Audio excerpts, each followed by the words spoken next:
Anya dance करने में उस्ताद, एक स्टेप जो वो देख लेती तो हूबहू उसे उतार देती। अरे आन्या बेटा, मेरी बेटी को भी डांस सिखा देना, उसका एनुअल प्रोग्राम है। हाँ आंटी क्यों नहीं, अब कल शाम उसको भेज देना, मैं सिखा दूंगी। हाँ हाँ, नचनिया ही बन, आस पड़ोस के लोग तुझे इस्तेमाल कर रहे हैं। माँ, इस्तेमाल मेरा नहीं कला का हो रहा है। नाचना एक कला है, कला। आन्या हर बात में अच्छी थी, फिर चाहे वो अच्छा व्यवहार हो या फिर लोगों की मदद करना, वो हमेशा खुद के शौक को पूरा करने के लिए व्यस्त रहती। लेकिन घर वालों को तो उसका ये काम सिर्फ समय की बर्बादी लगता है। कहाँ है आन्या? उसको बोलो कि आज शाम को खाना वही बनाएगी। सपना देख लो कि तुम्हारी बेटी घर का खाना बनाएगी। अरे आसपास के लोगों का काम करने से उसे फुर्सत मिले तब तो कहीं जाकर वो हमारे घर का काम करेगी ना। देखो ना, इकलौती बेटी, ऊपर से गैर जिम्मेदार, अब करे तो क्या करे। तभी पड़ोस की पिंकी आ जाती है। अंकल आंटी, आन्या दीदी कहाँ है? वो क्या है ना, मेरा क्लास वर्क है, वो मुझे समझ में नहीं आ रहा, तो मम्मी ने कहा कि आन्या दीदी से पूछ लो। हाँ हाँ, क्यों नहीं, खुद का तो कोई काम है ही नहीं उसे। जाओ जाओ, सीढ़ी से ऊपर चली जाओ, वही कमरे में है आन्या। एक रोज शहर में डांस कंपटीशन वाले लोग आते हैं, जहां आन्या का डांस सबको पसंद आता है। क्या बात है, छोटे से शहर में इतना टैलेंट? बेटा कौन सिखाता है आपको? कोई नहीं सर, वो क्या है ना, मैं टीवी देखकर सीख जाती हूँ। अरे वाह, और आपके मम्मी पापा कहाँ हैं? वो नहीं आए?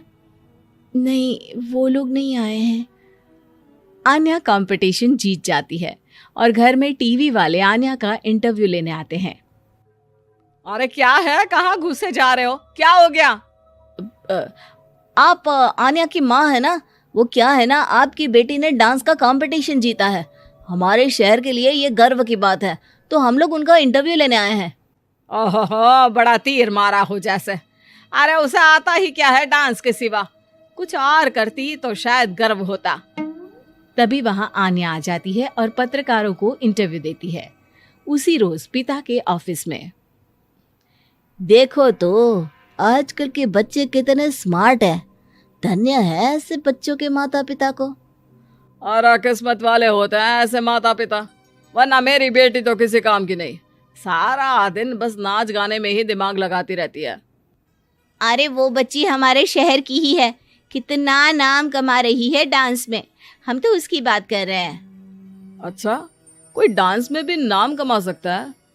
अरे दे देना भाई पेपर की कटिंग, दिखाऊंगा आन्या को भी मैं। क्या नाम बताया? आन्या? यही तो नाम है मेरी बेटी का, आन्या शर्मा। बड़े उम्मीद से रखा था कि कुछ अच्छा नाम कमाएगी, लेकिन नहीं, आजकल के बच्चों को माँ पापा की इमोशन की कदर है क्या? अरे ये देखिए, इस बच्ची का नाम भी आन्या शर्मा ही है, जो पूरे शहर का नाम रोशन कर रही है। पिता अखबार देखते हैं तो सामने बेटी की ही फोटो रहती है। लेकिन ये क्या, जिस फोटो को देखकर हर कोई गर्व कर रहा था, पिता को उस पे कुछ भी खास दिखाई नहीं देता। हमारी ही औलाद है ये, पता नहीं कब कहाँ जाकर नाम लिखवाती है, मुझे तो पता भी नहीं है। अरे शर्मा जी, जरा मिलवा दीजिए ना अपनी बच्ची से, मैं अपनी बेटी को भी ऐसा ही बनाना चाहती हूँ, मेरी बेटी को कुछ टिप्स दे देगी करियर को लेकर। अच्छा, ये दिन आ गया आपकी बेटी के, ले आइए कभी भी, लेकिन बाद में अफसोस ना करिएगा। सभी को आन्या के पिता की बात पर हैरानी होती है कि इतनी टैलेंटेड लड़की के माता पिता आखिर उससे चाहते क्या है। पिता घर आते हैं और माँ से कहते हैं, पता है तुम्हारी लड़की क्या कर रही है, या फिर ऐसे ही व्यस्त रहोगी हमेशा? अरे पता है मुझे, पर आपको कैसे पता चला? अरे कुछ पत्रकार आए थे, पता नहीं कहाँ कौन सा कंपटीशन जीत कर आई है। नजर रखा करो उस पर। तभी वहां पड़ोसन आ जाती है, जो पति पत्नी दोनों ही डॉक्टर होते हैं। नमस्ते भाभी, बधाई हो आपको आन्या की कामयाबी की। भाई भगवान बेटी दे तो ऐसी, कहाँ है वो? सच में आपको ऐसा लगता है कि भगवान ऐसी बेटी दे? तो ले जाइए ना अपने साथ, रखिए 2-4 दिन, खुद ही पता चल जाएगा।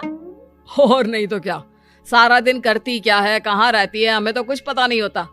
ना बताती है ना पूछती है। खैर देखिए, वो वक्त अब गया जब माता पिता बनकर बच्चों की परवरिश की जाती थी। अब तो बच्चों को साथ बिठाकर बात करना जरूरी है। वो क्या कहते हैं, बच्चे के दोस्त बने। तो क्या आप दोनों अपनी बेटी के दोस्त हैं? हाँ, बस अब यही बाकी रह गया था। खैर बताइए, क्या काम है आपको? वो क्या है ना, मैं और मेरे पति दोनों को ही इमरजेंसी कॉल आ गई है अस्पताल से। मेरी बेटी आन्या की अच्छी दोस्त है, तो मैं क्या उसे आन्या के पास छोड़ दूं अगर वो फ्री है तो? माँ कुछ बोलती उतने में ही आन्या आ जाती है। वाह आंटी, क्यों नहीं, मैं फ्री ही हूँ। आप निश्चिंत रहिए, मैं उसका पूरा ख्याल रखूंगी। थैंक्स बेटा। वो अपनी बेटी उनके घर छोड़ जाती है, जो आन्या की उम्र की ही होती है। ये क्या मजाक है आन्या? हम लोगों को सोना भी होता है और हर घर का अपना कायदा होता है। मुझे बिल्कुल पसंद नहीं है कि तुम किसी को भी घर में घुसा लो। धीरे बोलिए पापा, कैसी बात कर रहे हैं? अंकल आंटी डॉक्टर है, पता है ना डॉक्टर का फर्ज क्या होता है। अगर वो किसी की जिंदगी बचा रहे हैं तो क्या हमारा फर्ज नहीं बनता कि हम भी उनकी किसी न किसी तरह से मदद करें? आपको तो पता है घर पर अकेले रहना कितना अनसेफ है। हाँ, तो दुनिया को सेफ करने का जिम्मा तू नहीं ले रखा है?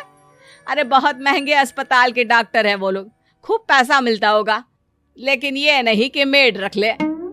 क्या कहती आन्या, कैसे माँ पिता को समझाती कि किसी की मदद करना कोई बुरी बात नहीं है। खैर कुछ महीनों बाद आधी रात को माँ जोर जोर से चिल्लाकर आन्या के कमरे में जाती है। बेटा बेटा आन्या, पापा के सीने में दर्द हो रहा है, बेटा कुछ कर। हाँ माँ, मैं डॉक्टर को फोन करती हूँ। आन्या डॉक्टर को फोन करती है, लेकिन माँ डॉक्टर को तो आने में काफी वक्त लग जाएगा, मैं पिंकी के पापा को बुला लाऊं? अरे वो नहीं आएंगे बेटा, वो लोग बहुत बड़े डॉक्टर हैं और हम लोगों के पास इतने पैसे भी नहीं है। माँ, मैंने डांस कंपटीशन में जो पैसे जीते थे वो है मेरे पास, आप चिंता ना करें, बस पापा का इलाज करवा ले। आन्या के कहने पर वो बड़े डॉक्टर ना सिर्फ आन्या के पापा का इलाज करते हैं, बल्कि उन्हें ठीक करके घर भी ले आते हैं। आज मैं सिर्फ अपनी बेटी की वजह से बच गया। भगवान सबको ऐसी बेटी दे।